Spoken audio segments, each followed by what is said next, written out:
Buenas tardes a todos. Tal como decía Esteban, bueno, este va a ser el último panel de la tarde. Un breve aviso parroquial. Recuerden que el mano a mano de este panel lo vamos a tener en conjunto con el panel que modera Ricardo Melchiori, así que principalmente para que estén al tanto. Mañana comenzamos con el panel de Ricardo y post break hacemos el mano a mano junto con los disertantes. Un poco este panel se titula Big Data e Inteligencia Artificial para mejorar la nutrición. Un poco el objetivo que de alguna manera nos propusimos con los disertantes fue, en primer lugar, reforzar y hablar sobre cuáles son los conceptos que implican todo lo que es Big Data e Inteligencia Artificial, ¿no? Principalmente desde el punto de vista conceptual, qué implica eso y cómo de alguna manera podemos trabajar y mejorar todo lo que es el análisis de toda la masa de información que vamos colectando día a día en el campo, ¿no? Entonces, por eso que tenemos dos disertantes de primer nivel para este panel. En la segunda parte de la presentación, un poco qué es lo nuevo desde el punto de vista de innovación y algunas de las innovaciones y desarrollos de modelos digitales que ya tenemos algunos equipos de trabajo que están trabajando a nivel local y de alguna manera dándoles herramientas a los productores en todo lo que es el uso de modelos digitales. Y en la última parte de este panel, de alguna manera lo que vamos a ver es hacia dónde vamos, ¿no? Hacia dónde vamos, qué herramientas nos puede aportar la inteligencia artificial con una visión a mediano plazo, ¿no? Dentro de este panel tenemos dos disertantes. En primer lugar va a comenzar Ignacio Ciampiti. Ignacio es ingeniero agrónomo, egresado en la Universidad de Buenos Aires, especializado en la integración de la agricultura digital en el contexto de sistemas agrícolas complejos. Es actualmente codirector del Instituto de Sistemas Agrícolas Digitales y Avanzados y profesor titular en el Departamento de Agronomía de la Universidad de Purdue. Antes de ocupar este cargo, fue uno de los directores fundadores del Instituto de Agricultura Digital y Análisis Avanzado de la Universidad Estatal de Kansas. También tenemos como disertante a Esteban Tronfi. Esteban es ingeniero agrónomo y fundador de Rabbit, la primera empresa del mundo en desarrollar gemelos digitales en maíz. Trabajó en Compañía de Tierras Sudargentinos y en AGD durante varios años, donde lideró procesos de innovación en tecnología agrícola para una amplia red de agricultores. Actualmente impulsa la expansión del modelo gemelos digitales hacia otros cultivos y países de la región. Así que bueno, bienvenidos y adelante.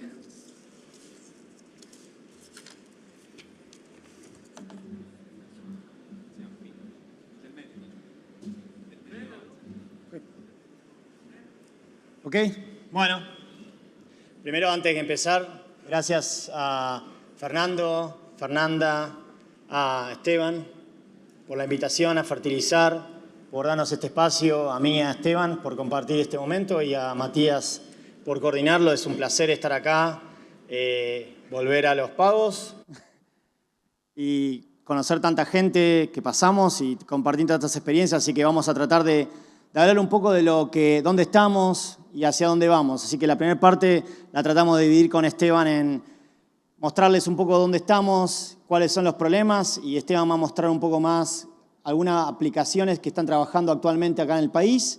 Y para cerrar vamos a mostrar algunos ejemplos de dónde estamos yendo. Así que vamos a empezar con la primera parte. Y primero, antes que nada, como ustedes están en un panel que se llama Big Data o inteligencia artificial, primero tendríamos que pensar a definir qué es agricultura digital. Y hay muchas definiciones de qué significa agricultura digital, pero básicamente es uso de data, de sensores, para procesar, para aumentar la eficiencia de uso de los recursos, para aumentar la productividad, pero sobre todo para tener un buen impacto en la parte económica y ambiental, o sea, ser positiva, en forma positiva. Algunas de las cosas que vamos a hablar es esto del concepto de cómo pasamos de agricultura tradicional a algo que sea más cuantitativo. Porque realmente cuando empecemos a pensar en inteligencia artificial, lo que nos va a faltar mucho es información y cómo usar la información. Por último, vamos a mirar algunos ejemplos, les voy a mostrar algunas cosas que estamos haciendo, ejemplos de aplicaciones y vamos a mirar un poco esta parte de cómo movernos a crear herramientas digitales. ¿Qué es esto de agricultura tradicional? Y en forma muy, si lo quieren mirar en forma muy simplística, o sea, es lo que está pasando, pasó en las últimas décadas, es mirar la agricultura de una manera que es aislada, que en muchos casos se trabaja un sistema, un agrónomo, pero no se trata de combinar con otras disciplinas. Y cuando hablo de disciplinas es uno trabaja en un campo, mira por ahí el cultivo sin mirar necesariamente lo que pasa con el suelo o sin tener en cuenta qué ocurre con la integración de otras herramientas como imágenes satelitales, el uso de sensores remotos, el uso de estadística para integrar la información.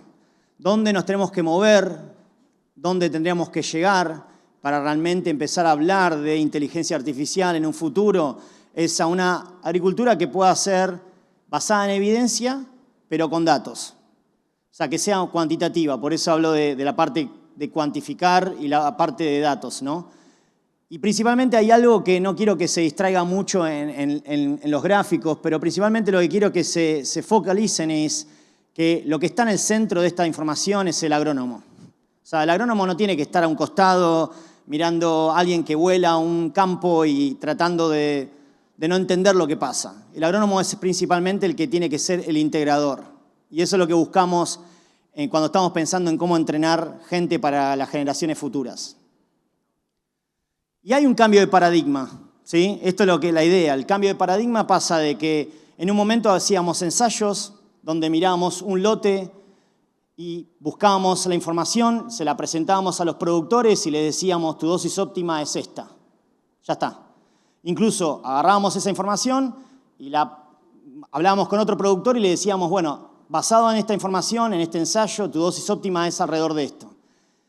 Nosotros sabemos que cuando nos movemos de un sitio al otro, de un campo al otro, la información no es sitio específica y en muchos casos la toma de decisión tiene mucha incertidumbre. Entonces, tenemos que pasar de modelos tradicionales, donde son estáticos, donde trabajan en hacer ensayos en locaciones, a modelos más dinámicos, que lo que tratan de hacer es empezar a incorporar la probabilidad. En la vida, lamentablemente, siempre hay probabilidades. Cuando uno habla con el servicio meteorológico y cuando escucha la radio todo el día, hay una probabilidad de precipitación del 50%, entonces el que toma la decisión de sacar el paraguas o no es uno. O sea, el agrónomo es el que va a tomar al final del día la decisión. Pero empezar a usar la data para usar probabilidades es lo importante. Y con esto empezamos a crear varios trabajos que muestran cómo empezar a integrar data, ¿no? Porque el desafío al final del día no es tanto el análisis de datos o la parte de básicamente la agricultura digital, pero es cómo se empiezan a integrar los datos. Datos de diferentes fuentes, datos de diferentes resoluciones de tiempo, de espacio, y cómo se empiezan a armar modelos probabilísticos. Un ejemplo de un modelo probabilístico es densidades óptimas de plantas. Yo sé que creo que Esteban va a hablar algo de eso.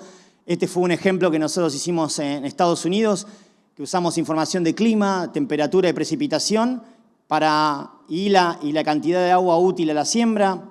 Y lo que empezamos a armar fueron modelos probabilísticos que nos digan cómo cambian la densidad óptima de plantas en función de años secos o en función de años húmedos. ¿Okay?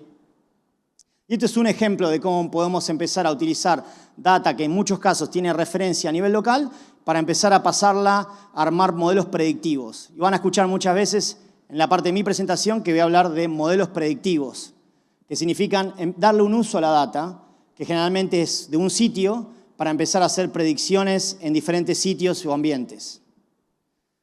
A ver, la tecnología no es nueva. Nadie va a decir que Big Data o como quieramos llamarlo hoy, no es nueva la tecnología. Monitores de rendimientos están disponibles desde hace 20, 30 años. La pregunta es, ¿qué ocurrió? Bueno, tardamos 20, 30 años en empezar a ver cómo usar los monitores de rendimiento.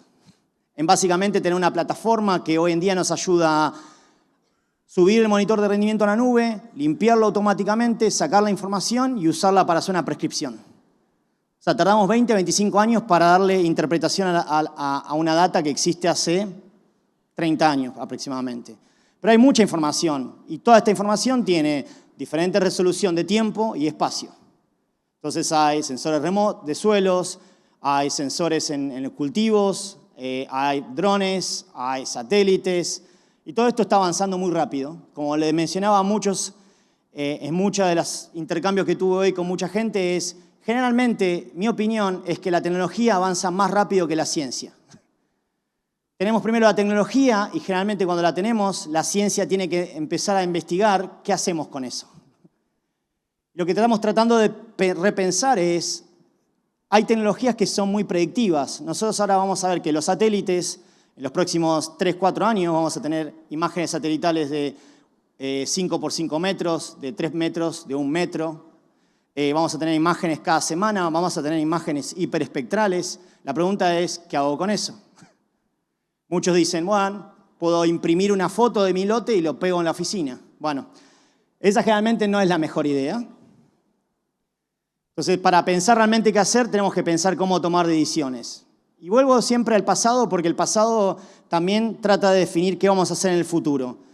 Satélites es algo que hemos trabajado bastante, seguimos trabajando, tenemos colaboraciones ahora incluso con NASA, y lo que vemos es que la parte de agronomía siempre está detrás.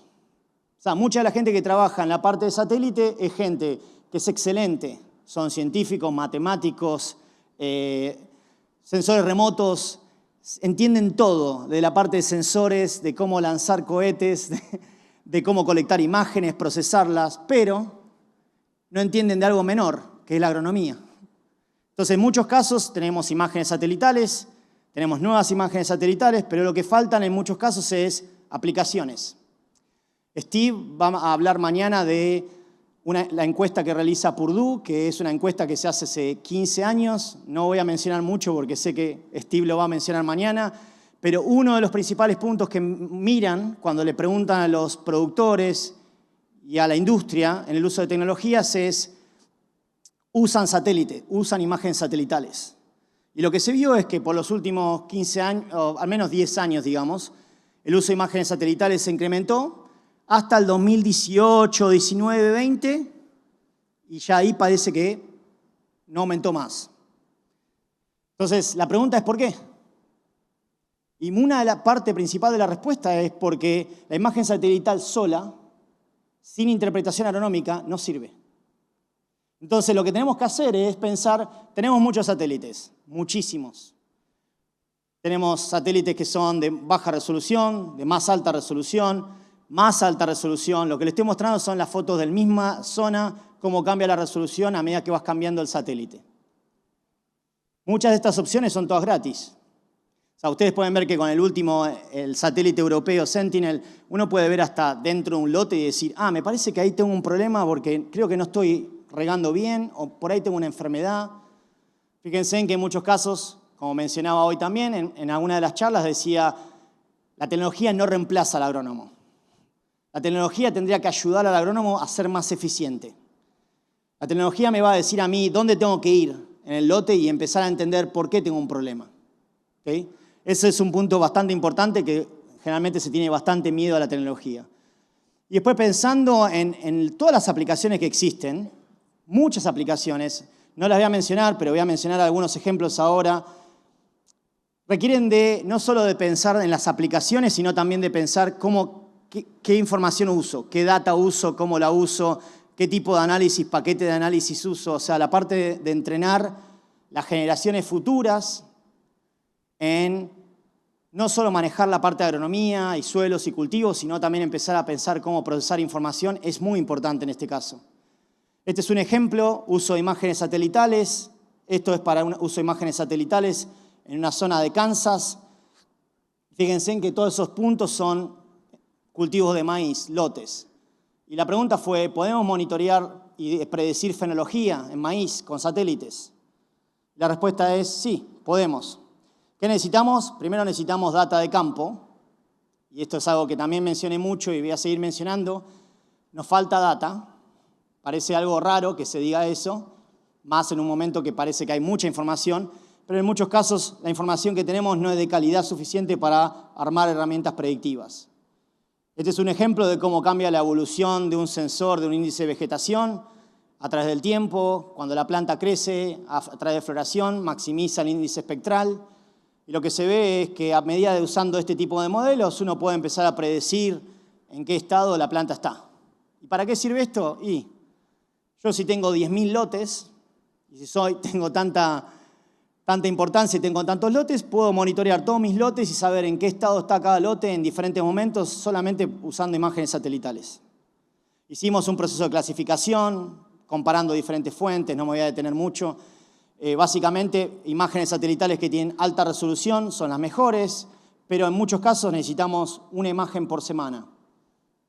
Eso es importante saber, ¿no? No más de eso, una imagen por semana, no necesitamos imágenes diarias. Y generalmente lo que vemos es que podemos clasificar, como se ve ahí, podemos clasificar, esto es una zona de riego, y podemos clasificar en una zona de riego con mucha precisión diferentes estadios fenológicos del cultivo, en este caso de maíz.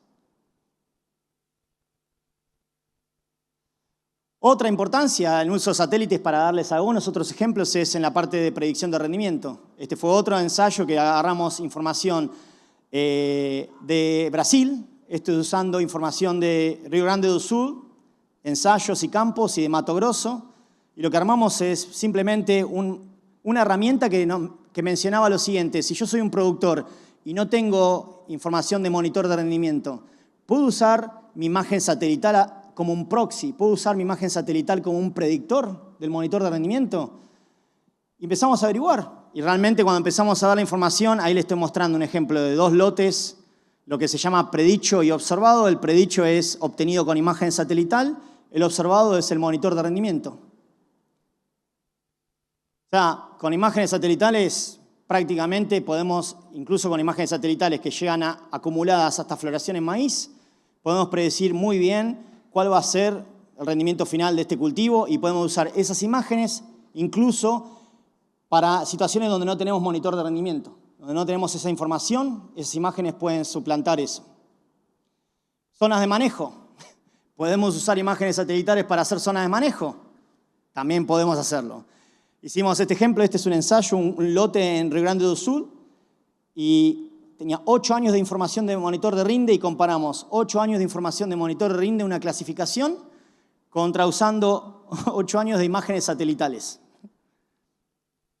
¿Sí? Esa es la diferencia. Si la encuentran, me avisan. Seguimos. Otros ejemplos de uso de imágenes satelitales. Esto es ya bastante fresquito. Es uno de mis últimos estudiantes de máster de Kansas, que lo que hicimos fue usar la red de CREA, de trigo. Teníamos datos a nivel de productor.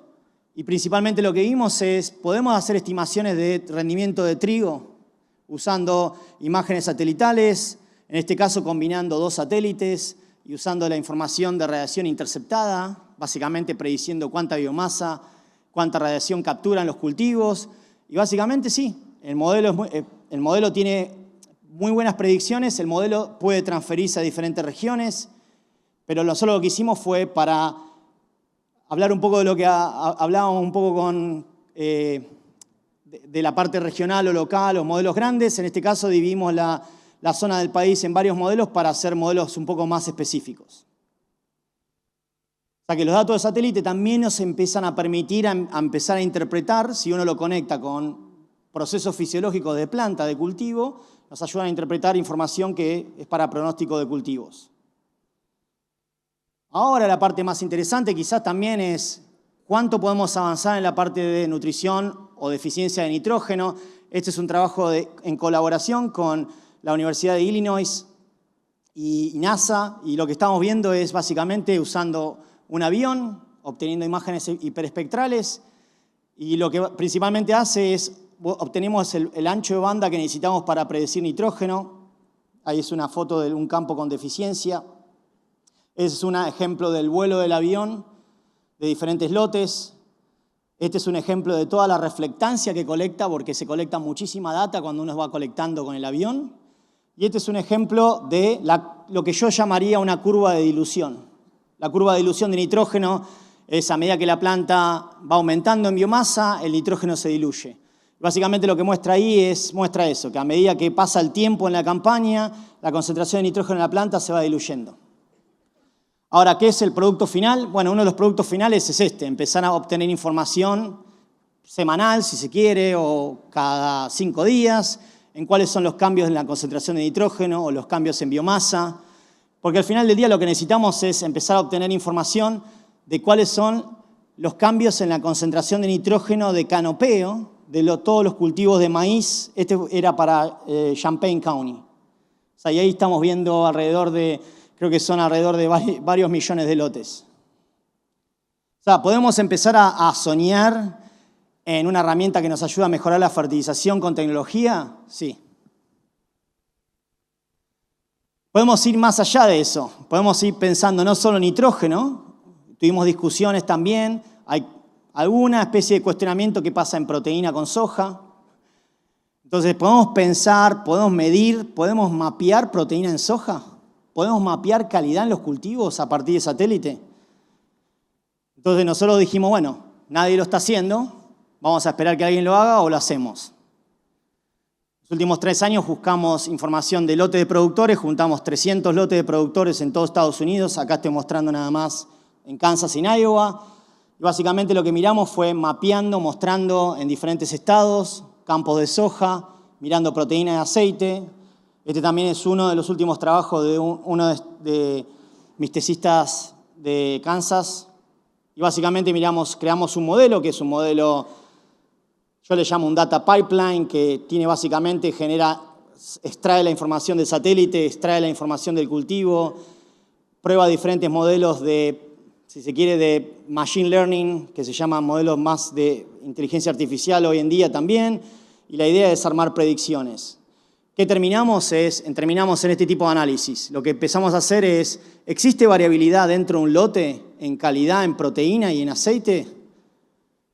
Y la respuesta es sí, existe mucha variabilidad. En muchos lotes de sojas encontramos que la proteína puede ir de 35% a 39-40%. O sea que si pensamos en un futuro que podemos empezar a obtener valor agregado en proteína, podemos empezar a pensar cómo segregamos por calidad, ¿sí?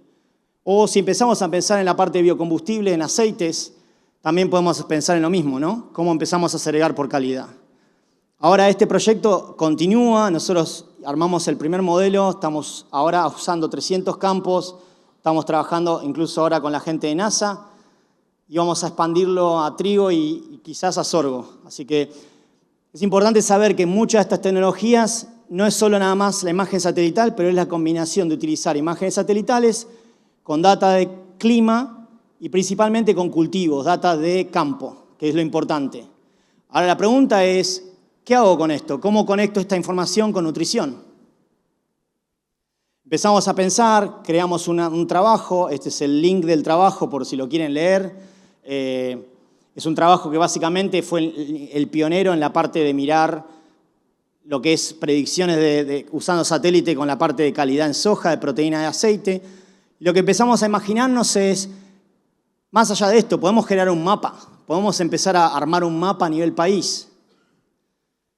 Y empezamos a pensar, sí, con la parte de usar códigos, en la parte de extraer la información y armar herramientas predictivas, podemos armar un mapa a nivel país, que básicamente es un mapa que lo que trata de mostrar es cuál es la predicción del contenido de aceite o el contenido de proteína en diferentes lotes de soja en todo Estados Unidos. Y uno puede no solo armar el mapa, sino que puede incluso ir a un campo y ver básicamente ayudar a un productor y decirle, esta es la cantidad de proteína o aceite que tenés. Obviamente estas son todas predicciones que son bastante precisas y el objetivo principal es ayudar al productor a ver cómo pueda segregar. Desde la parte de compañías, el objetivo que ellos tienen es buscar cómo hacer para dividir el país en diferentes regiones y empezar a buscar calidad en diferentes zonas del país. ¿Cómo conecta con nutrición todo esto?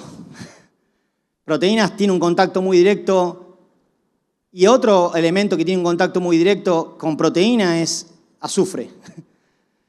Y uno de los principales componentes, que en muchos casos no se sabe, es cuántos de estos lotes tenían deficiencia o no deficiencia de azufre. Y lo que podemos ver acá, brevemente, mostramos en el primer mapa, es la proporción de porcentaje de lotes que tenían problemas o deficiencias en azufre. Y en el segundo mapa vemos la cantidad de observaciones puntuales que significan que hay zonas de los lotes que tuvieron problemas de azufre. Que significa que en muchos casos, si nosotros hubiésemos identificado esto antes, es muy probable que hubiésemos ayudado a corregir quizás el contenido de proteína. Y no solo el contenido de proteína, sino que también nos habla mucho de la calidad de la proteína, que azufre está envuelto en otros aminoácidos azufrados que son para la nutrición animal también, como cisteína o metionina. Entonces, usamos datos de campo, monitorear deficiencias en soja. Ahora estamos expandiendo este análisis para mirar esta relación nitrógeno-azufre en semillas y empezar a detectar zonas o campos donde tienen diferentes tipos de problemas y diagnosticar para las próximas campañas problemas en la parte de azufre en soja. Es un ejemplo de cómo cambia la relación nitrógeno y azufre. En muchos casos en soja la concentración de nitrógeno se mantiene muy constante, pero lo que se nota muy claramente es que cuando son deficientes, principalmente el contenido de azufre en soja es mucho menor. Y ahora la parte por ahí más interesante. Nosotros pasamos a hablar tanto de tecnología, a hablar tanto de herramientas y empezamos a ver esto que se empieza a nombrar hace mucho, que se llama gemelos digitales. En Estados Unidos se habla mucho de digital twins. Así que es una parte que nosotros empezamos a trabajar un poco, que es parte de investigación para tratar de ver cómo crear estas réplicas. Pero es la parte que está evolucionando y que esta es la sección que le voy a dejar a Esteban para que nos comente un poco más qué se está haciendo en Argentina con esto. Vamos a empezar a cerrar el panel y antes de cerrar el panel de la parte de gemelos digitales vamos a pensar un poco hacia dónde vamos y hay una reflexión que queríamos hacer en sí, empezar a pensar cuáles son los desafíos que tenemos hacia el futuro, porque se habla mucho de inteligencia artificial o de Big Data, pero no se habla tanto de cuáles son los desafíos que se tienen hacia el futuro en esto.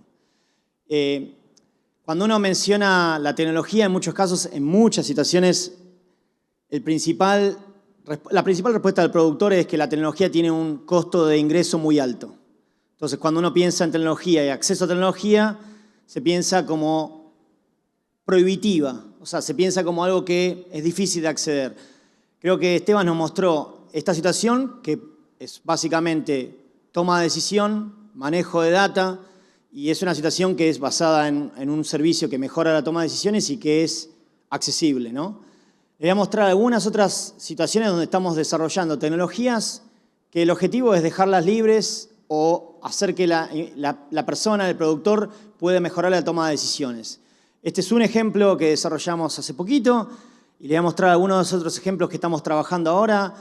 Este es un ejemplo de que es nada más una situación, había un problema, teníamos mejoradores de sorgo que tenían problemas en cómo contar granos, que no sabían cómo seleccionar diferentes sorgos y desarrollamos una aplicación que lo que hace es, se toma una foto, se segmenta la foto, se hace un mapa de densidad a través de una aplicación, básicamente se forma como una especie de gemelo digital de la panícula. Ahora voy a mostrar un ejemplo de eso, de cómo se transforma eso en maíz sobre todo, y a través de una especie de ecuación, que es una ecuación que se obtuvo a través de mirando millones de puntos y muchos híbridos, lo que se mira es básicamente cuál es la relación entre la imagen, la densidad de observaciones y el potencial número de granos.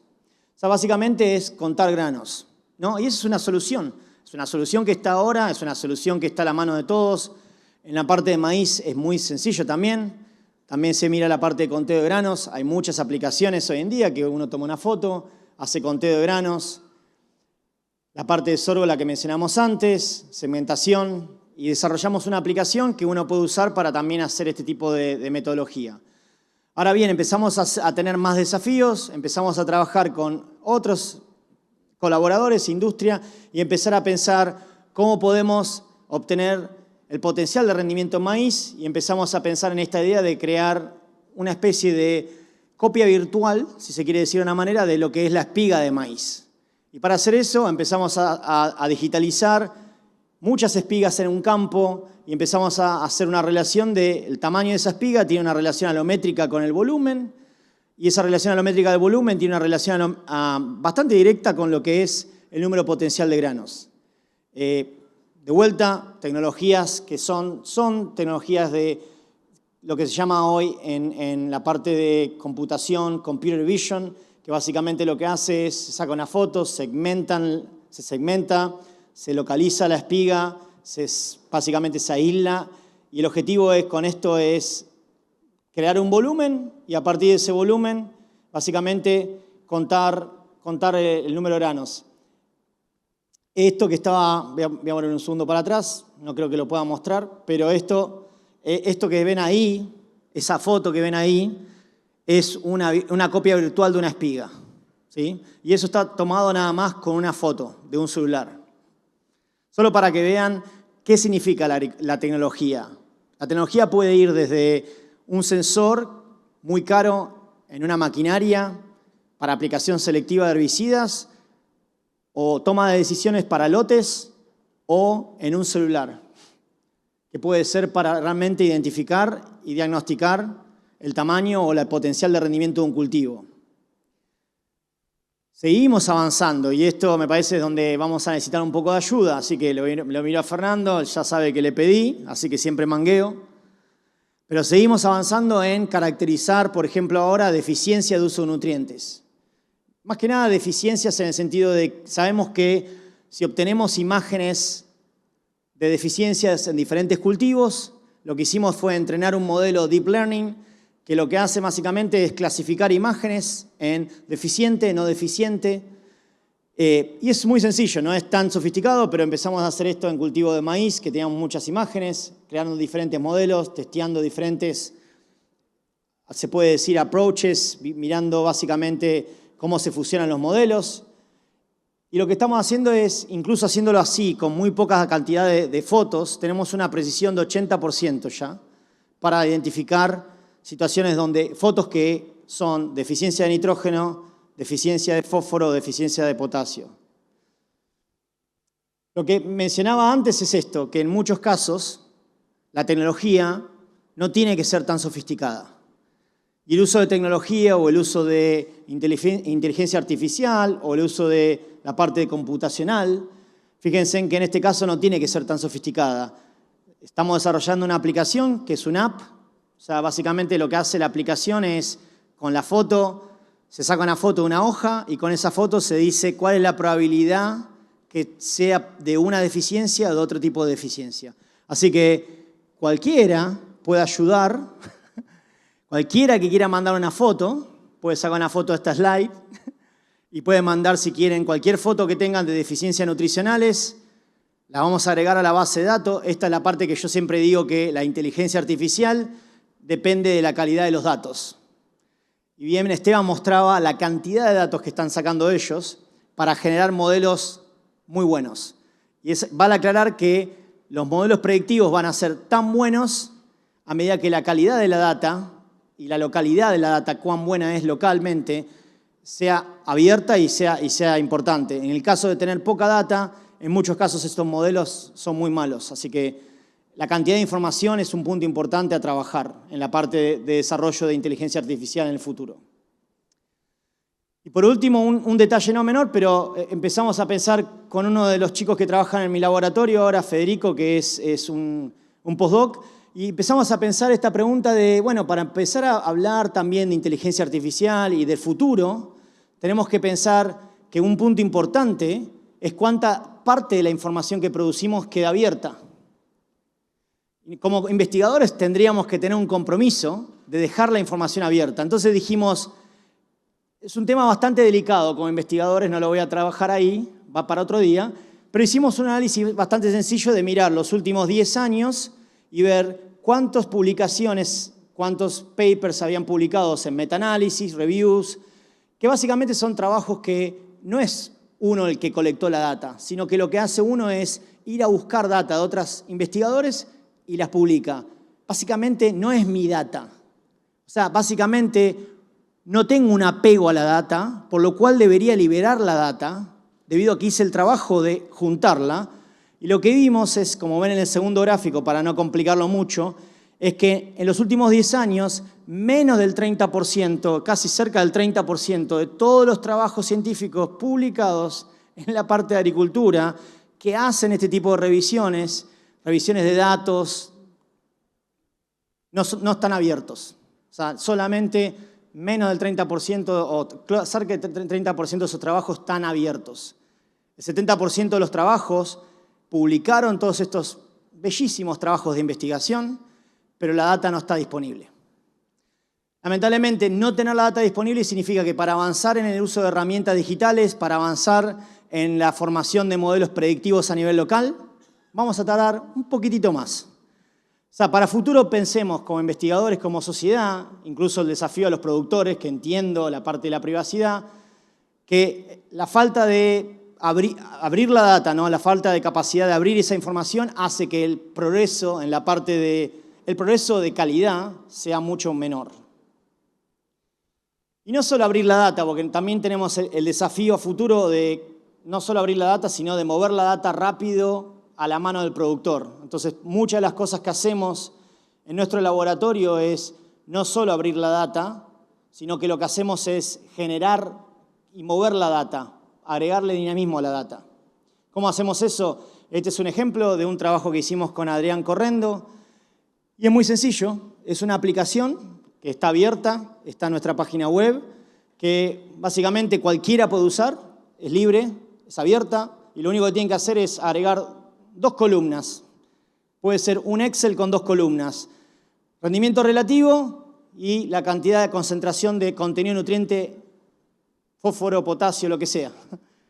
¿Qué sirve esta aplicación? Sirve para, básicamente, solucionar la vida de mucha gente. Porque uno puede empezar a básicamente poner con este tipo de información, rendimiento relativo y concentración de nutrientes en un lote, puede empezar a decir qué tipo de análisis quiere, cuál va a ser el umbral del análisis y realmente mejorar la toma de decisiones a partir de tener una información y empezar a mirar uno mismo la información y ver cómo cambia la decisión. Esta es una de las cosas que empezamos a hacer para empezar a mover data que es estática, a empezar a moverla en data que es más dinámica y va a ayudar a productores, a investigadores, a avanzar básicamente en compartir la información, pero a su vez también en tener una interpretación mucho más rápida. ¿Okay? Como este tipo de herramientas, hoy en día estamos generando otras herramientas que son para diagnóstico de nutrientes, de nitrógeno en maíz, que también es una herramienta que está abierta. Así que si quieren ver mucho más de estas herramientas, las tenemos todas en nuestro sitio web. Para cerrar, así no nos pasamos de tiempo, básicamente la inteligencia artificial y la era de la agricultura digital está acá. El principal problema va a ser qué cantidad de información tenemos y la calidad de la información. Creo que Esteban eso lo mencionó muy bien y fue muy claro. Necesitamos entrenar nueva gente, necesitamos nuevos algoritmos en la parte de análisis de datos. Van a venir nuevas, básicamente, constelaciones de satélites y de sensores que van a, básicamente, desafiar y abrir nuevos horizontes en el uso de herramientas. Vamos a tener que pensar en esto de, a futuro, cómo empezar a abrir la información. Yo creo que la gente joven, y no lo digo para discriminar a nadie porque yo no me considero joven, pero digo que la gente joven que yo interactúo lo veo que está mucho más abierta y espero que todos volvamos a ese movimiento de saber cómo podemos hacer para abrir bases de datos. El legado de un investigador es qué data deja atrás. Hay que entender eso. El legado de un investigador no son la cantidad de publicaciones, sino cuánto va a ayudar a las generaciones futuras a tomar decisiones. Si la data no queda abierta y si queda en una computadora, no se hizo nada. Gemelos digitales, me parece que Esteban dio un ejemplo excelente. Una de las cosas que estábamos hablando con Esteban, y creo que él lo mencionó muy bien cuando mencionaba todo el set de información y de herramientas que tuvieron que utilizar para empezar a armar estos gemelos digitales, y uno mira este concepto y dice, necesitamos armar muchos más equipos interdisciplinarios. Porque él tuvo que ir a visitar con alguien en la parte de enfermedades para entender cómo es el diagnóstico del achaparramiento y a partir de ahí empezar a mover, entrenar gente y a partir de ahí ir al campo. Y esto es el único detalle que dice es, necesitamos armar más equipos, trabajar en red o en equipo y también en pensar más en cómo ser interdisciplinarios. Ese va a ser un impacto que realmente va a generar que tengamos una especie nueva de revolución en la parte digital y agricultura. Y por último, que lo menciono mucho esto y lamento ser repetitivo, pero ahora sí para la gente joven de vuelta, pero es para pensar, necesitamos ahora mismo pensar cómo entrenamos a la generación futura.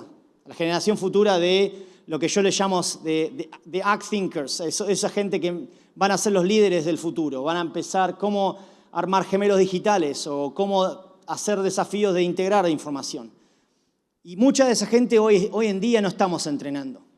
Entonces, a todos aquellos que tengan interés de conocer de agricultura, pero pensar que necesitan saber algo más de otras ciencias, háganlo. Eso es importante, es un concepto muy interesante. Moverse a ser científicos, no solo de datos, pero de interpretación y de generar herramientas de diagnóstico va a ser esencial para el futuro de la agricultura. Lo voy a dejar ahí, creo que no sé si lo voy a dejar con Matías de vuelta. Muchas gracias por el tiempo y por la atención.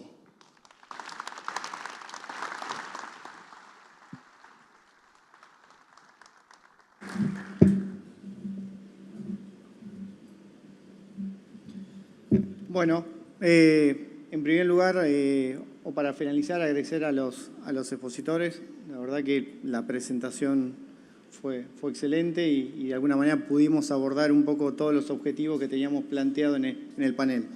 Desde ya, como decíamos al comienzo, vamos a estar con ellos en el mano a mano, mañana luego del coffee, en el panel que modera Ricardo Melchiori. Así que bueno, gracias por todo y bueno, le doy paso a Fer.